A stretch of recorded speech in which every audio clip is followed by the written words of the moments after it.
For decades, vampires, mummies, and werewolves got all the good parts in Hollywood's horror movies. Right, Jason? But in 1968, zombies invaded Pittsburgh and Pennsylvania, replaced Transylvania as the new home of horror. Our fourth inductee, Night of the Living Dead. They're coming to get you, Barbara. This is the latest disclosure in a report from National Civil Defense Headquarters in Washington. The unburied dead are coming back to life and seeking human victims. Good Lord. Medical examination of victims' bodies shows conclusively that the killers are eating the flesh of the people they kill. It is happening, and it would appear that no one is safe from this wave of massacre.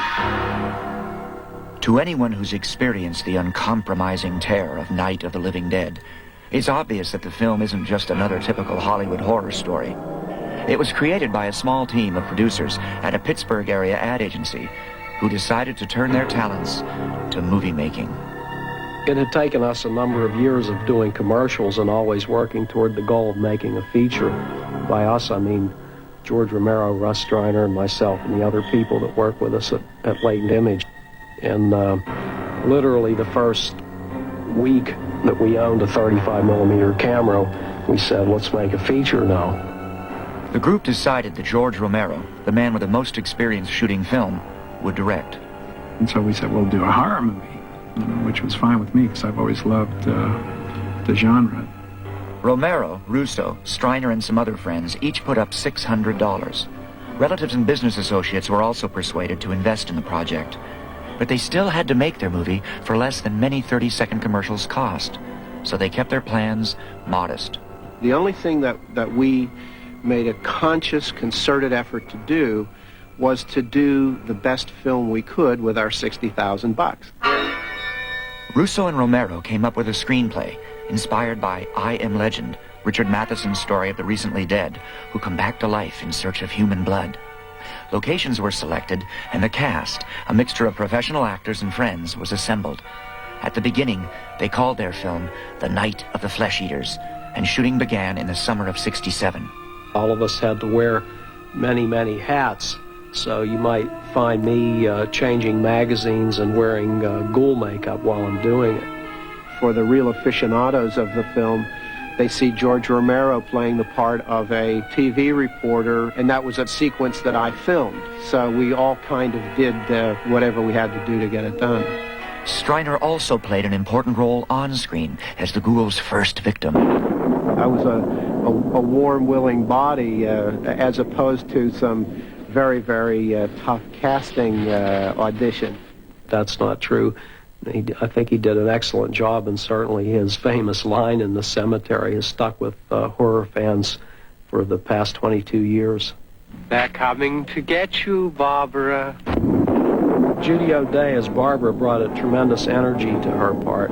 She seemed as if she was really frightened, afraid for her life, and she ran like a demon when she was being pursued by the zombies, and she never did let up for a minute. Dwayne Jones was very intelligent and sensitive, and he certainly was responsible to a large degree for the believability of the picture.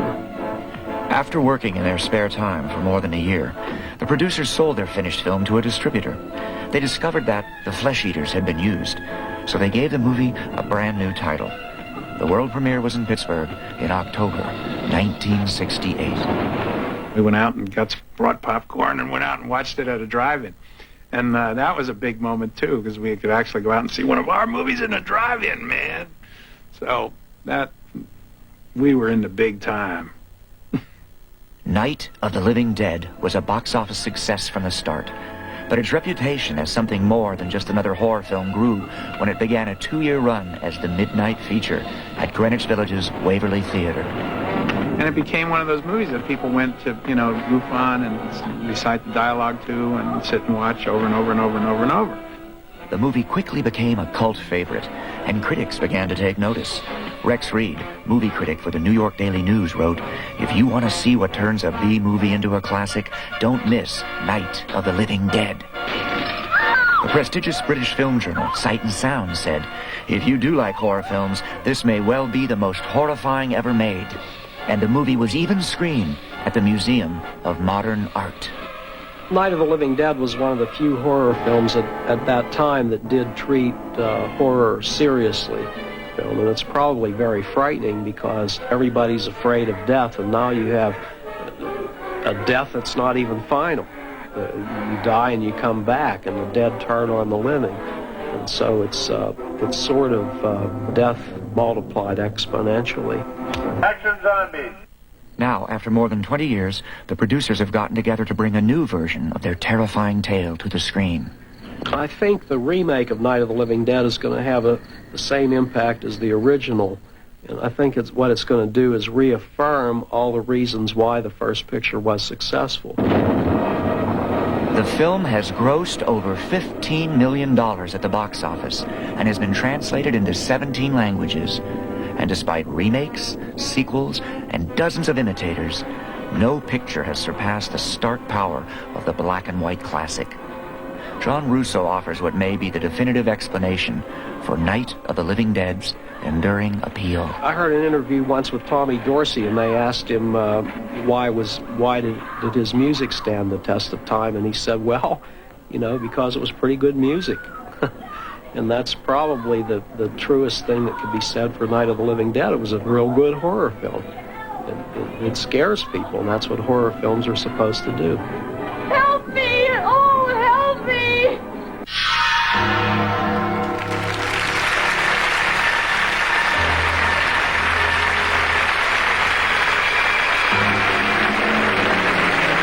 Please welcome two of the original Deadheads, producers Russ Streiner and John Russo.